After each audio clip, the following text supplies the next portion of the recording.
Today I'm with Yaz Máximo. Yaz is Brazilian and currently lives in Bangkok, Thailand, and has lived in a number of other countries as well. And Yaz, you are a childbirth educator and you live in Bangkok with your family. You're a mother of 2 sons and with your husband as well. So thank you so much for being on today's podcast. Oh, thanks so much for inviting me. It's a pleasure to be here. And yeah, talking from Bangkok, it's 9 o'clock in the evening here, dark. And the city's buzzing outside there. Yeah, Bangkok Crazy doesn't place. really go to sleep, does it? Never, no, it's so busy. And then you can eat at any time of the day or night. Thai people, they don't have the regular meals like breakfast, lunch, and dinner. They eat when they're hungry. And then food is everywhere. Exactly. Well, I wanted to talk to you, explore with you today. I'm curious. I've been thinking about this, and I was thinking about a topic that really never gets old, and that is the fact that every time somebody moves countries, they have their own unique set of considerations. And then on top of that, they need to decide in what way they're going to live in a country, whether they're going to literally integrate into a local community, or whether there are other factors that they need to consider and they live a more expat lifestyle. And I think all these considerations are really important and very relevant to each individual person or family or working person, whatever is building the criteria for the move. So I wanted to explore this a little bit with you, since you have a wide experience of living in, I think it's several countries, isn't it? So it would be good to explore this. Would you be happy to look at that with me? Absolutely. Yeah, I mean, we moved here in 2016 for my husband's work, and then we moved from Amsterdam. And it's a big contrast from Holland to Thailand in terms of how the people live and what they eat and how they relate to each other, how hospitable they are as well. And Thailand, when we first arrived here, I came here in May, we moved in July, and I came to see the place. We had been here in holidays before, but not really in Bangkok. You arrive on holiday, spend 1 night or 2 here, and you go to the islands. So that was our experience. My husband, he was always traveling when he was single, young man, to Thailand maybe once a year. So it was a country that he knew very well, but I didn't. So I came to see Bangkok, and I decided quite early that I didn't want to live in the very, very expat area. Bangkok's very big, but there's a central part called Sukhumvit. It's a massive road where most of the expats live, and it's crowded, and it's a lot of tourists and busy, and traffic is horrendous. So we decided to live a little bit still in the center, but a little bit south, an area called Satorn, which was a little bit more leafy, and you could walk around a little bit more. There was plenty of schools around, so we moved there. And yeah, and then it was a great way to start, because slowly you get used to the city, and also it's easier to get to the old part of town. For example, the most beautiful part of Bangkok, in my opinion, is the old town, where Chinatown is. We have the temples, and everything slow rises, and you can walk around. So there's many things to do. There's the flower market and loads of food, of course. So that was very easy to get from where we're living. And just recently, in the last year or so, we moved to the more touristic central area. And then when I first arrived here, I thought, yeah, we go and live more local. But it's very mixed. Bangkok's a very metropolitan, cosmopolitan, multicultural city. There's people from everywhere. So, and most people live in condos, big compounds with lots of families, and they have all these facilities where you can congregate and meet people. So that was our first experience when we arrived.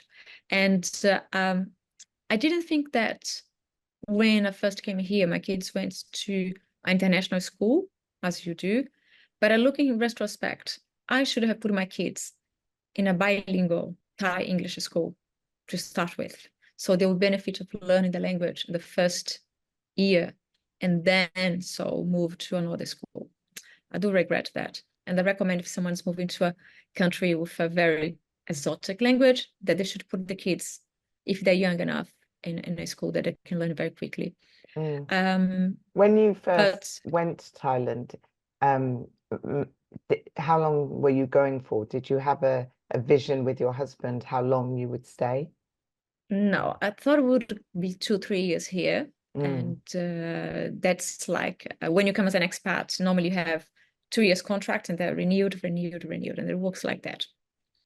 So I thought maybe 2-3 years. Our friends in the Netherlands kept asking, when you're coming back, when you come back. And the first 3 years we had this big attachment with Amsterdam. So every holiday we would go back. And then luckily in the first couple of years, we managed to have tenants in the house that we have in Amsterdam that left in July. So could have the house for the summer and then rent again. So that was fun in the first couple of years. And it was nice because everybody came over that. But as the years passed, and then we want to also explore more of Southeast Asia and Asia in general, we started doing more holidays locally. I mean, Philippines, other places, and going less to Amsterdam until COVID hit and nobody was traveling anywhere, of course. And so how long have you been in Bangkok now? Well, it's 7.5 years now. Yes, and I really like it, and I always say that I will leave Bangkok kicking and screaming, not being dragged out, because I like I mean, I come from Brazil, so I'm used to the heat, and so for me this is normal, feels very familiar. And then because I come from an island in Brazil where you have a lot of seafood and we eat very fresh, so the food is not dissimilar to the stuff that you can get here. And I like the food, I like the people, I like the pollution, the noise, the craziness of the city. So I do thrive here. I don't like to live in small, tiny, villagey places where everybody knows everybody. No, I like the big city. Yeah. And which city are you from in Brazil? I come from a place, it's a capital called São Luís. It's actually the only capital in Brazil founded by the French. And it's really on the top north, and not many people go there, to be honest. But we have a beautiful region, and it's very close to Lençóis Maranhenses, which is a national park, gorgeous, big dunes and natural lagoons. So it's a beautiful place to visit as well. And which city would you put Bangkok akin to in Brazil? Oh, wow. I don't think there's anything like Bangkok, to be honest. No, it's when you first arrive, Bangkok feels crazy and busy and chaotic and all these things, but actually it's a very peaceful place. It's very safe. You can walk any time of day or night. You rarely have crime here. And there is a calmness in Thai people that makes you feel comfortable. Brazil is not like that. So, even if you travel around Southeast Asia, like Vietnam, Hanoi, for example, is a crazy place. You don't feel safe. It's very like, there's angst on it. But Bangkok not. Feels quite zen in comparison to other places around here. And that's very comforting and feel safe. And as a family, you receive a lot of I would say attention, like they're very attentive to your needs as a family. So when you come here, I came here for a small child in 2012, and everybody's so nice when you have a baby. When you go to a restaurant with your kids, they're so welcoming. It's so nice in that sense that you are well received everywhere. Kids are never a problem. And for example, if you in a busy mall and you leave your child on the table and you go get the food, for example, you will have no worries, because it's a society that kind of like protect the kids a little bit. You don't feel any kind of and there's a lot of stories, of course, but you don't feel any danger, imminent danger in this kind of stuff. So it's quite it's very comforting, and it has a feeling of safety all around. Yeah. And going back to what you were saying about moving as a family and and you said you wish you'd put your children into a bilingual school. This is one of the things that I think is so interesting, because if you were going there for only 2 to 3 years, you have that sense of a vision. You know, you're looking 3 years ahead. And you're now saying this with the wisdom of hindsight of being there a full 7.5 years. So it's easy to look back and go, oh, if I had 7.5 years again, I would do it differently. Yeah. What led, was it the COVID piece that led to you staying so long, or was it you falling in love with Bangkok? Because clearly now you're not keen to go. No, we fought, my husband loved Bangkok, Thailand for a long, long time. But my first year, when I first arrived here, I was very unsure how it would be. It was a big change for me.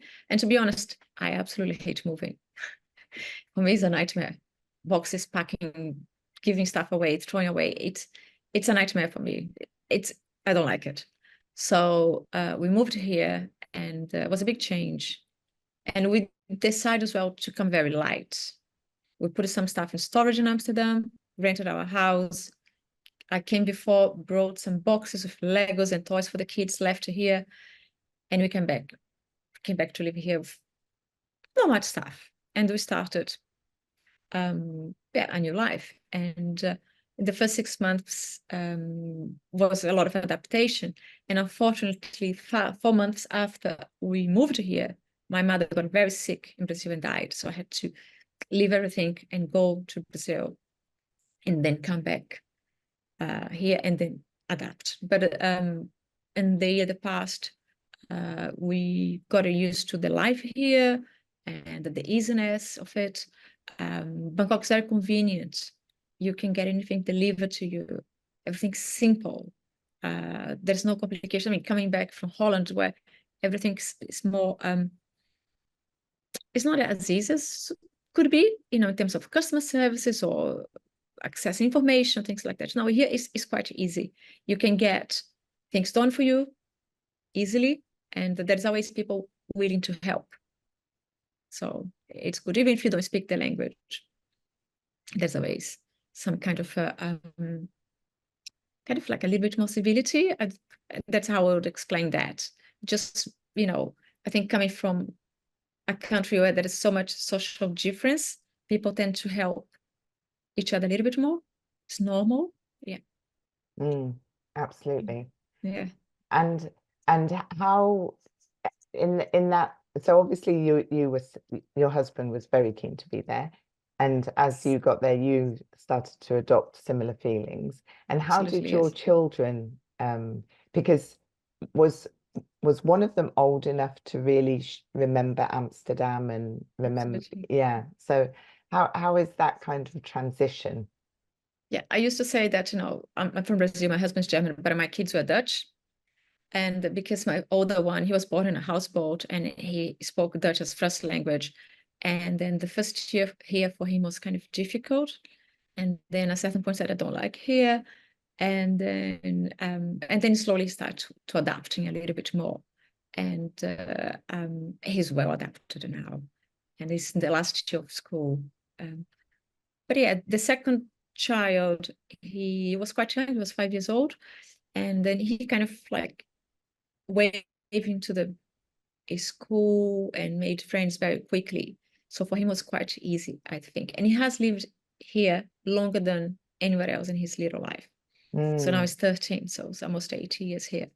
But yeah, I think the first year there was a lot of adaptation, but in a good way. There was nothing really difficult. There was a lot to discover. Whenever I had a chance, I would get the kids, okay, let's get the boat, and you get it on the river, and you go to the old town, and they would like, oh, but it's so hot. It's like, yeah, but it's nice, let's go. And doing a lot of things that they do when they're still young. I cannot drag them anymore. But at the time, let's go to this museum. It's limited what you have here in terms of art and culture. There is not much to do, like, if you compare to London, for example. But whenever there was an exhibition or something like that, I was dragging them to see. And there's a lot of culture here that sometimes you don't really visit or appreciate because of the language barrier, but there's a lot of small festivals and music and for example, in the shrines, they have the Thai dances that you can go and see. So all these things, I wanted them to experience that as well. Mm. And that is all the like food and there's funny places as well for kids here. You go to dog cafes and cat cafes, and then they have like 20 dogs for the kids to see. So there's all these funny things for the kids to do as well. Mm. Yeah, I went to a dog cafe in Seoul, Korea, and what can I say? I want to ask you about the fact that you've moved house. So you moved house from slightly outside the touristic populous area, and you've moved into that area. And you said at the beginning that's the more expat area, or slightly more expat than your original location. So what prompted that move? Well, my oldest son changed schools, and we're leaving. As he's 17, he needed to move around more easily, and he plays football. So he plays football all over the city. So we needed to be closer to a BTS. So we moved. BTS is the transport system here, the Sky Train, and so we moved to be closer for him because before he was waking 5 in the morning to go to school, and his school was really far from where we're living.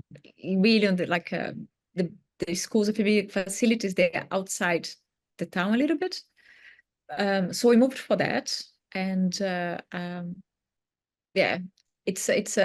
we live it's a quiet spot and a busy area. So the minute you get out of the building and you walk a little bit, and that's that crazy traffic of Bangkok. And you have the Sky Train and the traffic jam and the lights. And now is the rain season, so on top of that, And with regard to your one regret, where you say they could have been bilingual, do your children actually face any real impediment in not speaking Thai? Well, that's the thing. When you move here and as an expat, you tend to stay in a bubble. You do meet you make Thai friends, especially with my second child. He made a lot of Thai friends in the first school that he went. And that was really nice. And the Thai moms, they organized football for the kids and things like that. And, it's really interesting. So the football was after school, and we would go there. They would, like 5 moms, they would come in their cars and give us a lift. And they bring so much food. Not like cupcakes or little sandwich. No, food, rice, Thai curry, the chicken on the mumping, like the pork and chicken in the stick, really food for the kids. No, it's not your regular coffee, it's like proper food. And I was like, oh my God, that's amazing. And people take food here very seriously. And it's really what they say, breaking bread, that is this communal thing with food. It's the way you make friends, basically. You sit down and you eat. And that was a really nice time. And then we made quite a few Thai friends at that point. But as the kids grow, they have these little bubbles, and you do not get to meet a lot outside of it. It's unfortunately is like that. If you can join clubs or you play tennis or do something like that, you meet more people. But you do not make a lot of they don't integrate per se, there is no that. But I had to experience the same in Holland. It's very difficult to integrate with the larger population. You make friends with the Dutch as well, but most of them that lived outside or had an experience studying or working in another country, and then these ones, they're a little bit more open. Most of them, they're quite reserved. And here as well, depends on the level of English, how comfortable they are speaking, if they have been traveling outside the country and they have learned other cultures. So it depends. Yeah. The kids do have some Thai friends, some kids that are also half Thai, but depends also. Most of the kids, they go to international schools. So they might be fully Thai, but because they always study in international schools, they can be fluent in Thai, but they don't really read or write in Thai.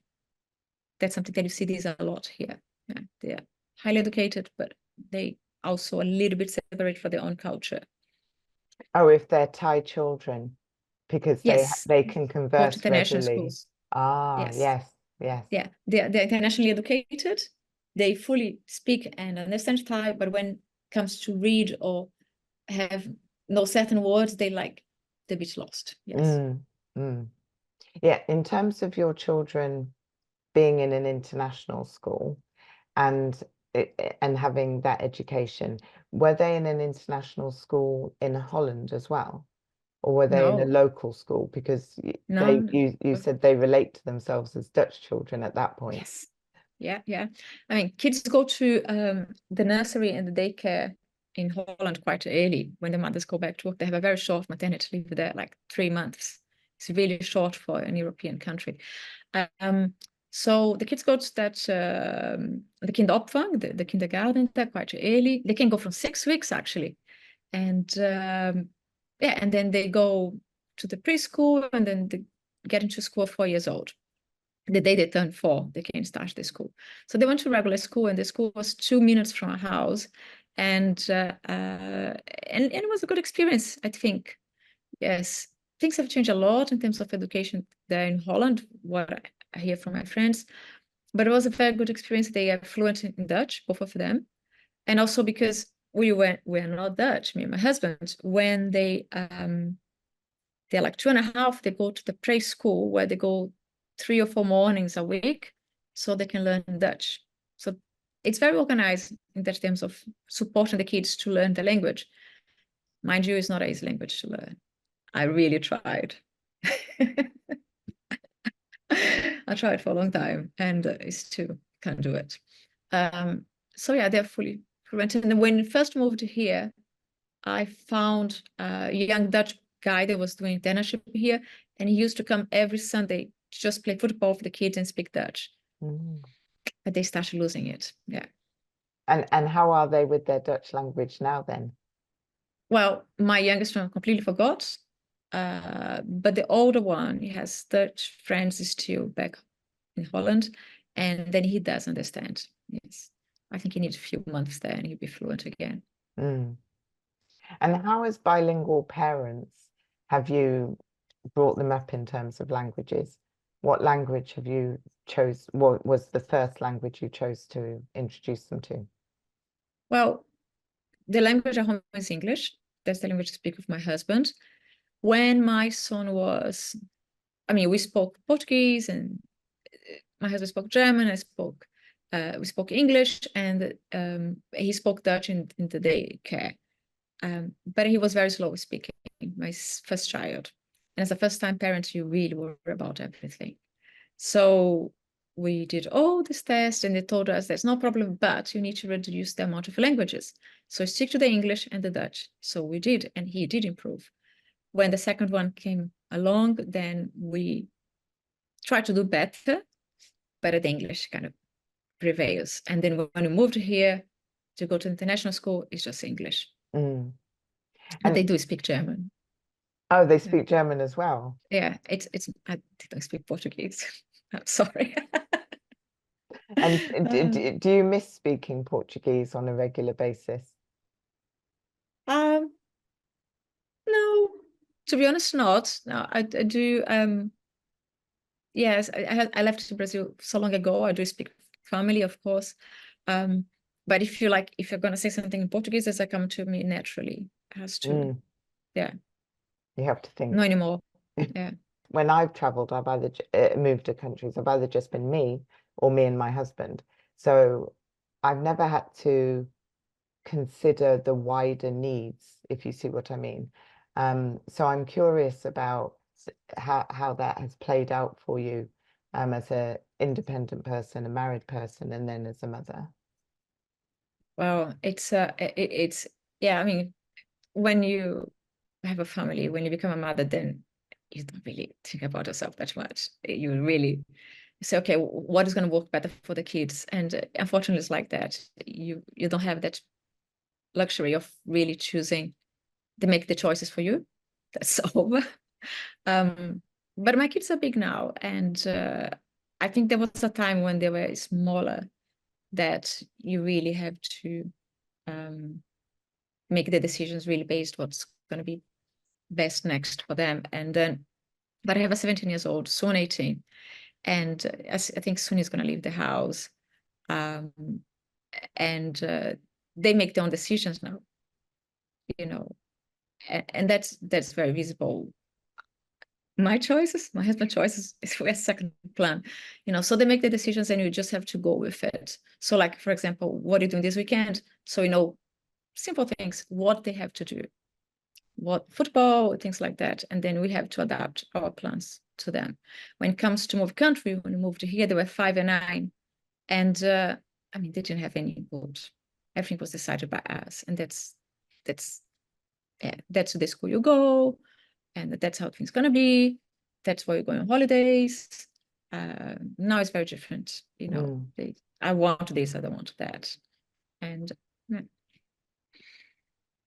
yeah, I have many choices. So when you look at your future, and children, you know, making decisions to go to university and things like that, and because you and your husband love Bangkok so much, have you assumed that you will keep Bangkok as your main home and your sons can independently go to universities perhaps in another country? Yes, he has to go to university in another country. The options here at they're okay, but not the best. So he would have to go either to Germany or US, but depends what he wants to do. He plays a lot of football, so he wants to have a gap year playing football and see what that takes him, which is great. I don't have a problem for that. We don't know where we're going. I would love to stay here, but it's quite complicated to put your roots here in Bangkok in terms of you know, it's not Europe. You know, we need different kind of requirements to stay here long term in terms of residency is quite complicated. It's not as simple. You cannot buy property easily here. You have to have a company and you have a certain percentage and another Thai person has another percentage of that property. So it's not as easy as in other countries. But let's see. I always tell my husband that maybe we need to make a move when the kids go to university, go back to Europe for a while, and then find our way back to Bangkok later on. For a lot of people do it, they come and do the retirement here. That's an option as well. But for now, we don't really know, and let's see what's going to happen. Yeah. And did you retain your home in Holland? Do you still have that Dutch home? Yeah, we did. Yes. We kept that apartment and just in case we need to go back there. And it's still there, and I have lovely tenants at the moment. They're really nice, and yeah, so it's there. Yeah. And you lived a long time in England as well, didn't you? I did. How long did you live in England? I think 9 years. It was a good time. And when you lived in England, was that the period of life where you weren't married, didn't have children? Exactly. That's So, exactly that time. right. Single life. Yeah. So it was a lot of fun. Very different. Absolutely. Yes, it was very different, and was a great time in terms of traveling, meeting people, walking, have a lot of freedom, you know. London's an amazing place, where the last summer has changed it a bit. But it was a great time. Made a lot of friends, had great opportunities there as well. And but it's not a place that I would like to live now. I don't think it's for me anymore. And it was home for many years. I remember going home to Brazil and coming back and flying over London, like, oh, I'm coming home. It feels really nice. But now, when I was there last July, felt very foreigner and alien and different. And although a little bit familiar, didn't feel like home at all. So strange. But don't you think it's a good feeling when you've moved countries and you feel really at home in the country you've moved to. Maybe it's almost a good feeling that, Yes. because otherwise, if you'd come to England and gone, oh, you'd have had these kind of hankerings and memories that would have been tugging at you. Whereas to come in and go, okay, it's nice, but I'm ready to go, I don't remember anything about my time in London. No, no, I don't. I think I'm quite adaptable. I know I left Brazil and I moved to Denmark. And from Denmark, I went to Switzerland. In Switzerland, I went to London. From London, I went to Amsterdam. And I found if for this place, I think the hardest one to adapt was Amsterdam. And then here was easy. And yeah, also in Amsterdam, I was the new mom. And then it's a very small place. Amsterdam, in comparison to the other places I lived, is a village. So, I mean, there's a lot of great things like, the bike life, you go on your bike and you go everywhere and you can cross town in 20 minutes. But it feels very, very small, very, yeah, I mean, you can get bored quite easily there as well. But it's a great place when you have small kids. You can put it in the front of, they have these back seats. There's a bicycle with a box in the front, you throw the kids inside and off you go. And if you have a good weather, brilliant. It's rare there, but yeah, can be nice as well. So did you meet your husband in England? No, that's another story. Oh, okay. I was living in London and I worked for a company that did oil and gas events all over the world. And one of my regions was Africa. So I went to work in sponsorship and events and stuff like that. So we ran the first Sudan licensing round in Kenya. So we had a very busy week. And after that, I had 5 days. So I decided I'm going to a safari and then I'm going to Zanzibar. And then apparently he saw me in the airport in Nairobi going to the same place.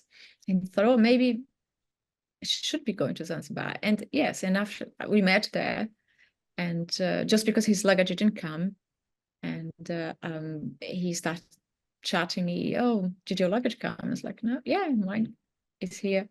And then we ended up in the same beach and in Zanzibar, which was like a beautiful place. And yeah, it was a kind of holiday romance and has been 18 years now. Yeah. So he was living in Uganda doing development work and I was in London. And somehow we made that work. Yeah. Wow. And then from there, where did you move to? Was it from there you both went to the Netherlands? First we had like a year of international romance. Whenever we had a conference, an event in Europe, you would come. And I went to Uganda.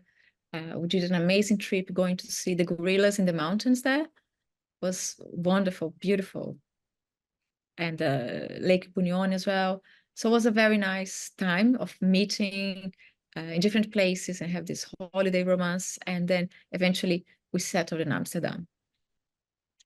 And how long were you in Amsterdam before you went to Thailand? 9 years. Oh, 9 years. yeah. Yeah. So my son was born there, and the first year we were there, and he arrived. He was 9 years old. Yeah. So 9 is your magic number. 9 years in England. Yeah. Nine Yeah. in but you're not quite there next. yet in No, in I'm glad I Thailand. don't want to move. It's weird. I was thinking about that today when I was like preparing for this. Like, wow, 999. Yeah. Yeah, that's amazing. That's It's funny. weird. And And the 9 is a big. Go ahead. Sorry, 9 is a very important number in Thai culture, right? Oh. It's yeah. So the 9, they have this numerology and numbers. They really believe in these things. In a sense, they're quite superstitious. So 9, it's a very important number in Thai culture. So it's an auspicious number. It's a good number. Yes, it's a good number. And does it have any? So you really do need to stay 9 years then in Thailand. You need to benefit from Let's this. see. From this. Yes. This.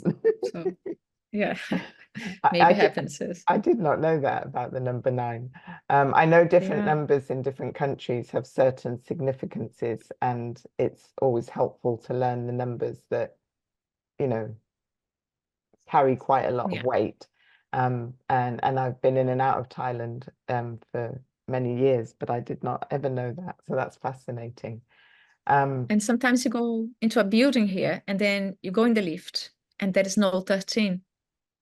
They just take the number out and that is just like a little square. And what are some of the things you've discovered? You've mentioned the different countries in Europe that you've lived in England, and you've spent time in African countries as well. What are the things you've seen from living in South America, Europe, and Asia? Because not everybody has had the amazing opportunity of living across 3 continents.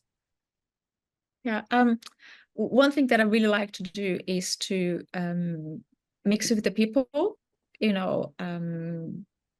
for example, go to markets. I like these kind of things. Eat locally, that's important for me to try what people are eating. And normally that's where they get the best food instead of going to Western places. So I always try to mix as much as possible to really feel the city. And wherever I am, I try to find out what is happening in terms of cultural events or markets or where the locals eat, and avoid touristic places as much as possible.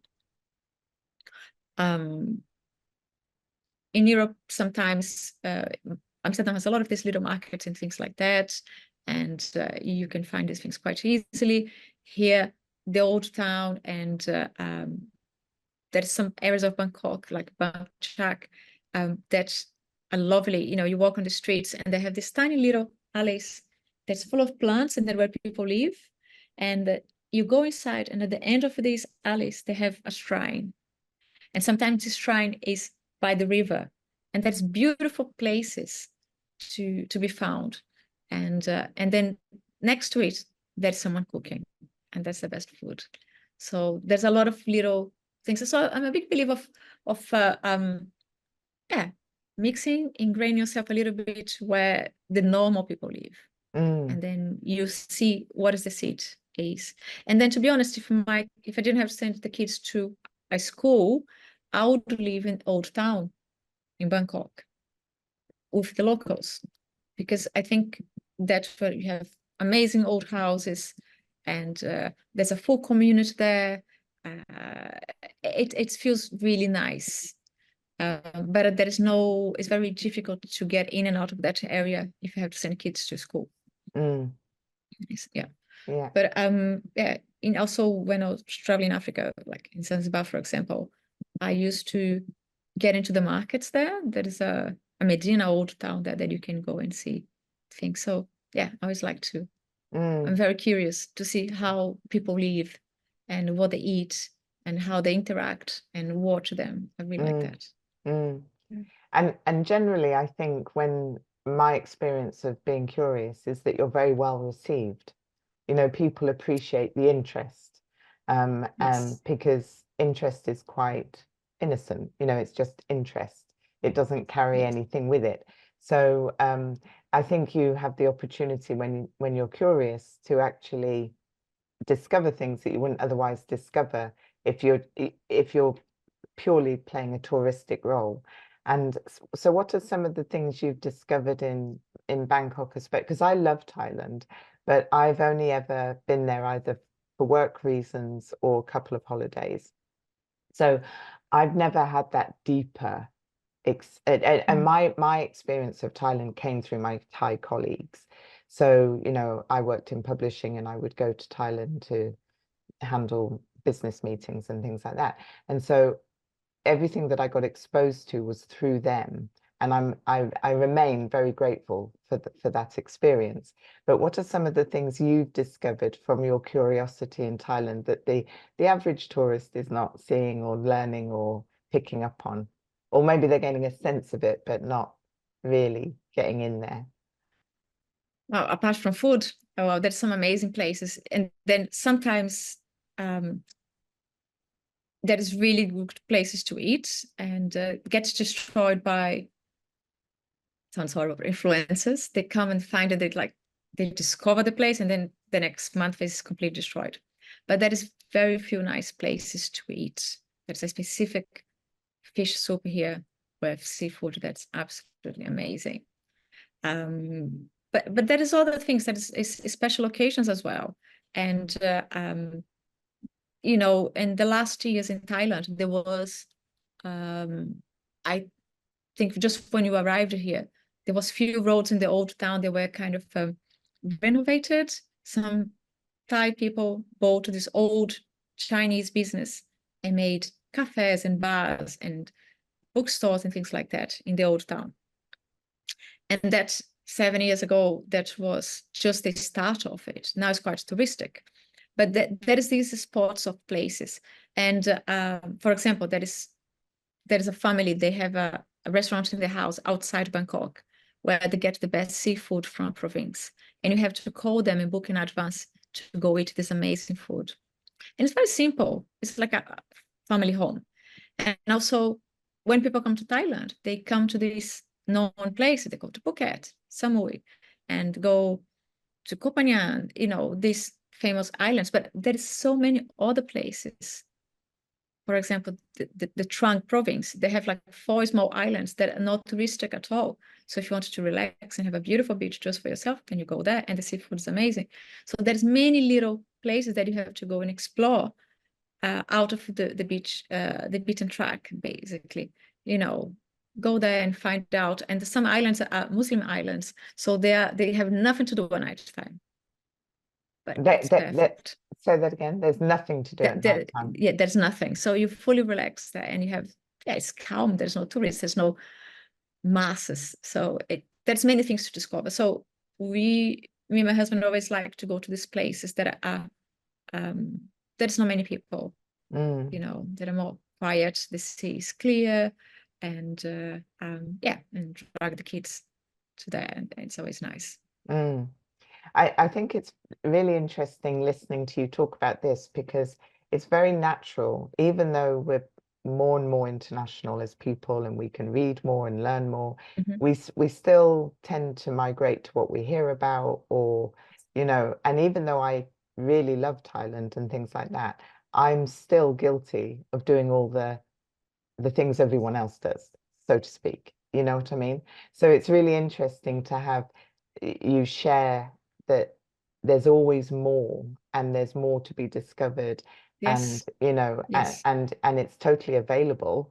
It's just a Yes. case of, you know, being curious and being willing to, you know, maybe take a different path, rather than the ones that are so obvious that you don't have to overthink to do the obvious, you know. Yes, yeah. And that is you know, the Thai people, they are not similar to Brazilians in a sense that there's always a way to sort something out. They always like, we have this in Brazil, that there is a way to do things, and nothing is impossible. And Thai people are very much like that. So need something to be done, or for example, arrange a transportation, or, you know, you're stranded somewhere and you need to get a boat at that time. There's a way to sort out. You can always, you know, talk to someone, and someone try to help you, and you organize things. So there's this facility, this easiness, that willingness of okay, let's try to organize this. It's a nice thing. There's nothing like, oh, that's gonna be done. There's always a way.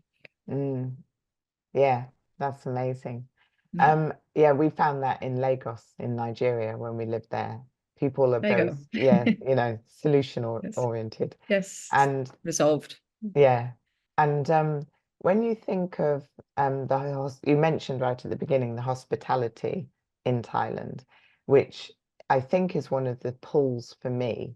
You know, and you talk about how I think they do show their welcome through food, and things like that. And their customer service is absolutely lovely. And I'm obsessed with customer service. So there's so many things I absolutely adore about Thailand.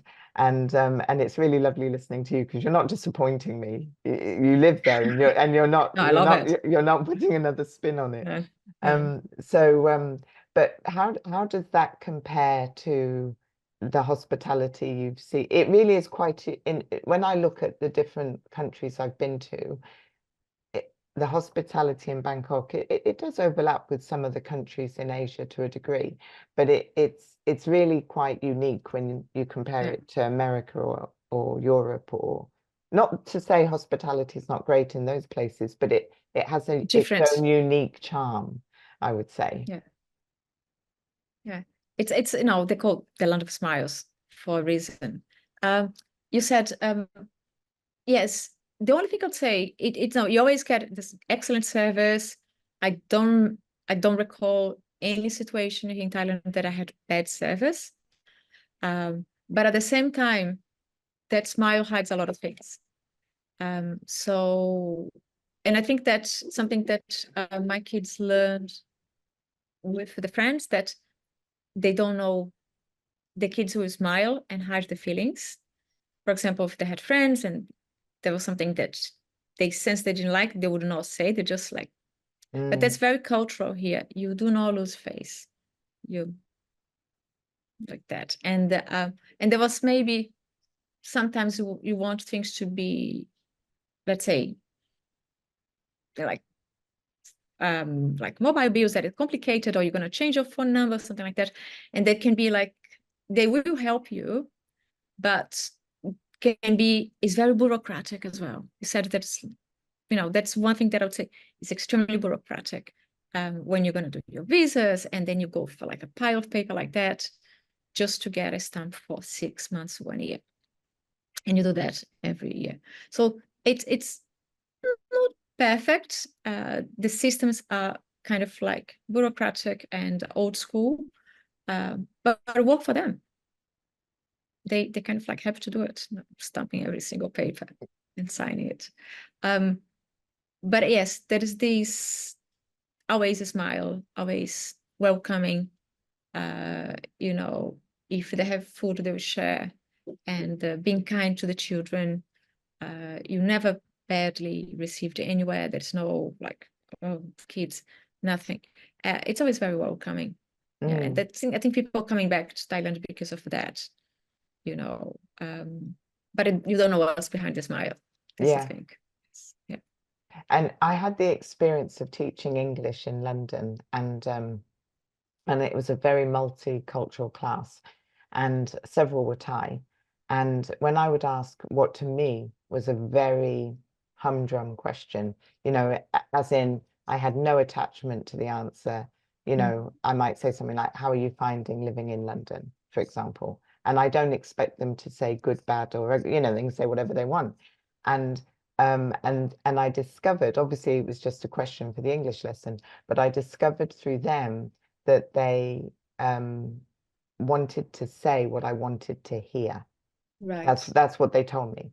You know, they were struggling to answer because they knew, obviously they had an experience, they knew in their own minds what their answer was, but they didn't want to cause any offense, or and so they would read almost into the question to make sure that I couldn't be hurt or offended by their response. Now, that's my only experience of that. But is that something that you can see that does that have any bearing or relevance to any of your experiences? Oh, absolutely. That's the way. That's the way. It's like that is a natural about avoidance to any kind of confrontation here. They rather smile. If you know, now and then you've seen the news, something like that, something bad happening, but to flip a Thai person to a situation of violence or anger has to be extreme, because they tend to avoid as much as possible to be in that situation. And then when that flips, you can't stop anymore.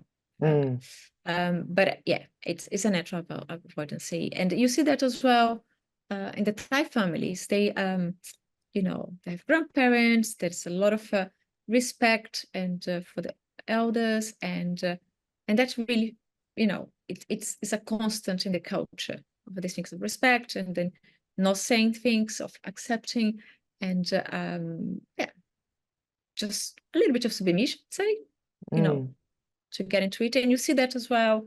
There's a lot of labor here, you know, labor is quite cheap. So for example, if you go to a hospital, they have so many people working there. You have like 10 nurses in a desk. You have the porters, and it's always a lot of people, and they always want to be of service. It's just the way it is, yes. Interesting. Yeah. Yes. Well, I must go. The last time I was there was just before COVID, when I was cabin crew, but that time was quite a few years after my previous time, because I used to go in and out, so yeah, and I did take the boat cruise, and I played a pure tourist when I was there the last time, um, and um, and it was very strange being a tourist because I'd always been mainly working when I'd visited before, so it's really nice hearing your expose of it from your eyes, because it still sounds as rich and as an experience as it sounds as rich and and incredible as I've always imagined it to be if I were to live there. And Bangkok's like there's so many things to see. For example, one of the things I like the most here in Bangkok, whenever the weather is not so punishing, is to do a long walk. There's a road that goes alongside the river, so it goes from Sathorn, from the area I lived, all the way to the old town, and you can walk that road, and it's called Sharo and Krung.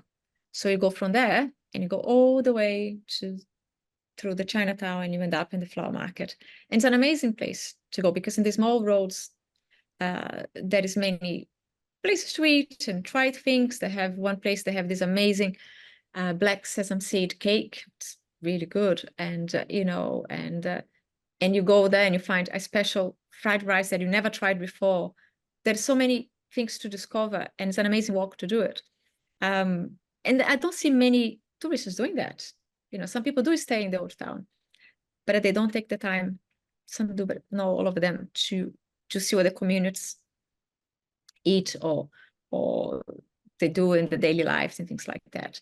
So there's a lot of interesting places as well. There's a very rich old Chinese community here, Thai Chinese.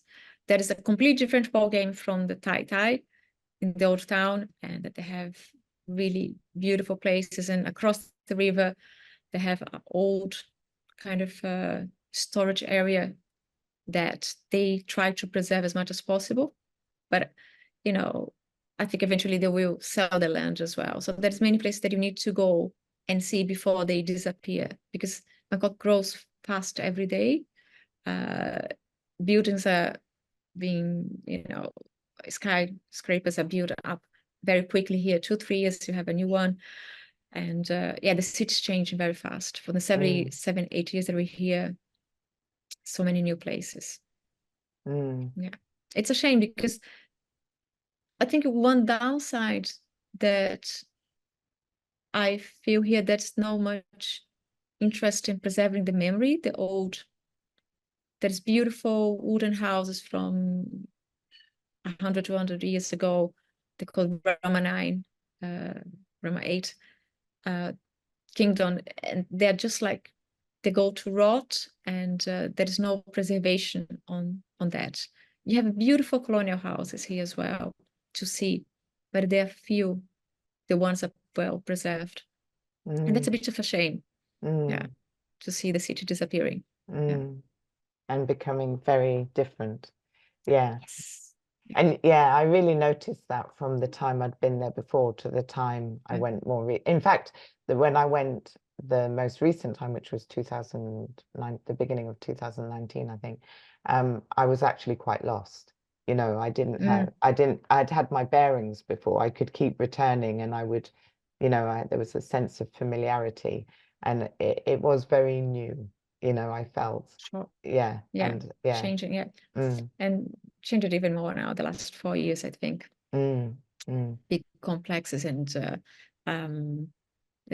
buildings that were like landmarks in the city, like the old Dusit Hotel. Now they're doing a new one, and all these things. So there's always a lot of change here, and I think everywhere in the world, London has changed a lot as well. There's a lot of new buildings in London. Then it's changing, the character of the city, and something that you cannot stop, right? It's going to change anyway. I just wish they would preserve a little bit more. Yeah. Yeah, so they can have absolutely. the old and the new. Yeah. Yeah, yeah. Mm. Not losing the memories. Yeah, exactly. Exactly. Well, it sounds like you have beautiful memories and very happy living, in this city. And especially you could have you went there for your husband's job. So it's amazing that such a wonderful outcome has emerged from what started as you know, just following um Yes, yes, your husband following the next location he needed to be in. yeah. When we first moved here, I was unsure how it would be, if I would adapt, if it was not too foreigner to me. Um, but easily, I was surprised how easily I enjoyed to be here, got used to the city, and yeah, become familiar very quickly. Mm, Yeah. yeah. What I think you could adapt to being anywhere from the sounds of it, given your To experience. yeah, But I think what yeah, makes it extra special is the fact that you've so connected with Bangkok, that you've yeah, so bonded. yeah, I think you can live in many places and find the best out of it and enjoy it for all it's worth and then be happy to sure, leave. I don't sure, think it's always that a place resonates with you so fully that you actually feel very grounded and sure. kind of part of it. And that's what I love about what you're saying. It sounds Mm. like a piece of your heart is in Bangkok. Absolutely, that's true. Yeah, talking about heart, I always feel that home is where your heart is, and you have to really adapt. There's no point of um, fighting, just liking a place. You have to find the beauty and then try to enjoy, even if there is one or two aspects that you don't like it. Um, then you have to basically do your best. You are the new one in that environment, so you have to adapt. You can't find nothing's gonna change for you. Um, the places that I lived that I found a little bit more challenging was Holland. Live in Amsterdam. Um, but found my way, and then I learned to adapt to the way um, the the life was there. The Dutch are very, very direct, and then Mm, I just fresh from London. After you, thank you so much. Have a nice day. There was nothing like that. There was no sorries. No, the Dutch feels like it's unnecessary to say sorry. You don't say sorry. Why? So I had to adapt. And then I realized in my second year that, you know what, you have to give as good as you get. And from the moment I flipped that and just said, I'm not having it. And then I was a bit more respected. And there was that, okay, no problem. So you have to adapt as well to what is around you. And yeah, and that's an advantage. Yeah. So mm, was a bit challenging in the beginning, but I learned how to deal with that as well. I realized that I could be as directed as they were with me. Yeah. mm, absolutely. I have a few Brazilian friends. Aren't Brazilians fairly direct? All my Brazilian friends are. It's a language that's very dry. We don't have much politeness in the colloquial Portuguese. You don't say, "Oh, please, can I have this pen?" For example. No, it's just, "Can you pass me the pen?" It's like that. So it tends to be a very direct language, but people say in a very soft way, "Hey, pass me the pen," kind of Mm, stuff. So kind of mellows the way we speak, but it's a very direct language. And yeah, you just realize that when you learn other languages that are a little bit more intricate, the way you should communicate. Portuguese is very direct. And that's the reason people learn Portuguese very quickly, because first, everybody talks to you. And secondly, they don't stop talking. And the phrases and the words are very simple in a way. You can speak quite simple and communicate well. mm, mm. Yeah. Interesting. It's a direct language, yes. Mm.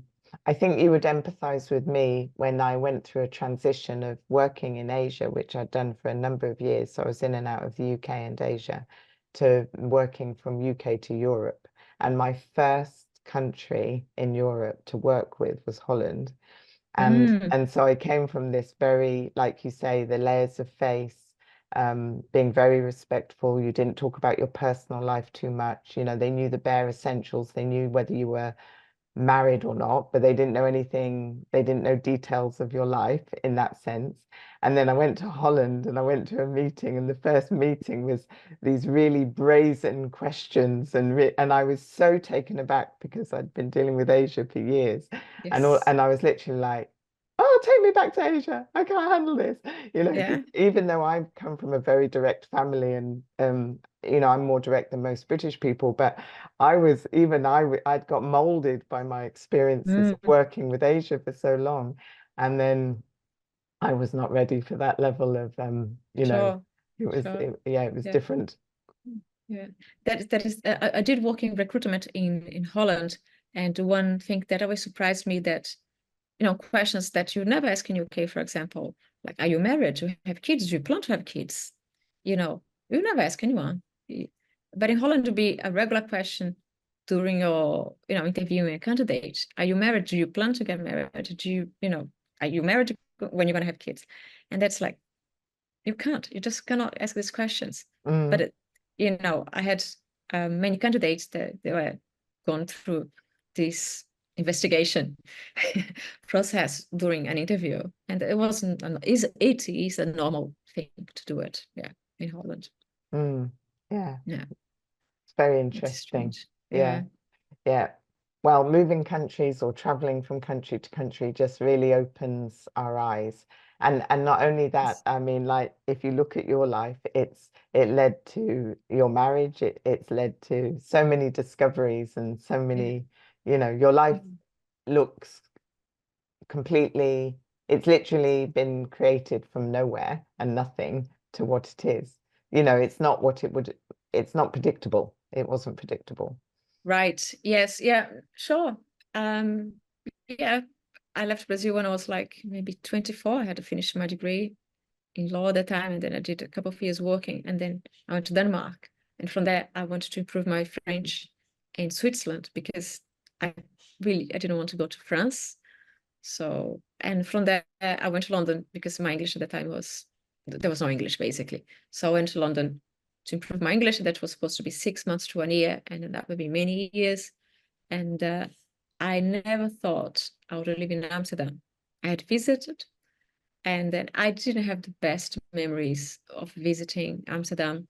It was very cold and funny circumstances. And yeah, but end up being there. And then surprised me how family friendly it was when I was there. Mm, And we made great friends. It was a wonderful time. And yeah, and coming to Bangkok to live in Asia, for me, I remember when I told my parents at the time, they said, what are you going to do there? Thailand, like it's like the other side of the world. So yeah, but yeah, and then came here and felt so like home. Was the food, the heat, and the people, and felt very much was the country that most similar to Brazil in that sense, in terms of living and the contrasts as well, and with the good point of being quite safe. No, Thailand's a quite safe country. And so felt very good to be here. Yeah. mm. And And then let's see what's the next. when you lived in Holland, were you living among expats or Dutch people there? No. You know, Amsterdam's so small, and it's the most dense populated country in Europe. You know, it's 16 plus million people squashing this tiny piece of land that the sea wants to eat. So, and then every square meter, 5 people. I don't know. It's really busy. So yeah, I always lived. I lived in really. The first house we had in Amsterdam was a houseboat Oh, in the east of, yeah, my son was born in a houseboat. The second house that we lived was a loft apartment. There was no doors in the center of Amsterdam, really bang on the center. And the only doors in the apartment was this little cowboy saloon doors that you had in the toilet. That's it. It was just like a big loft. And then from there we bought a house, normal, but more normal. But always plenty of Dutch people around. Yeah, mm, yeah. You don't have I mean, Amsterdam is a very multicultural place, but it's a Dutch city. Yeah. Where we lived, also very central, we had really lovely neighbors. Yes. But from our building where we bought a place, we have one Irish, they bought the apartment upstairs, one Canadian couple, Canadian Taiwanese couple, and then the Dutch couple, they used to live upstairs. So it was yeah, it's interesting because I think that's more akin to London as well.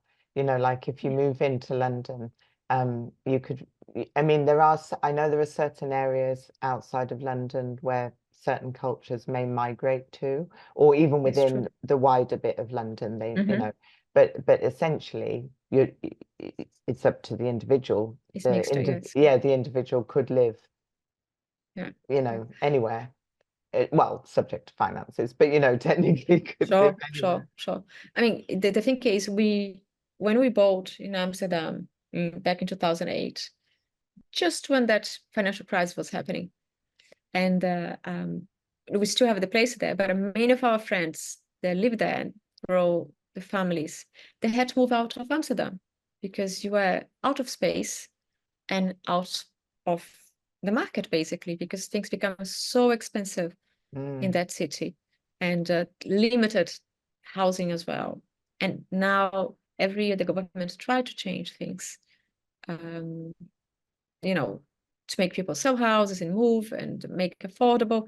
But yeah, there's no availability in the market. There's no properties available. So it's really complicated, the situation there. So for the moment, we happy to have that place there. And I don't think that we go back to live in Amsterdam.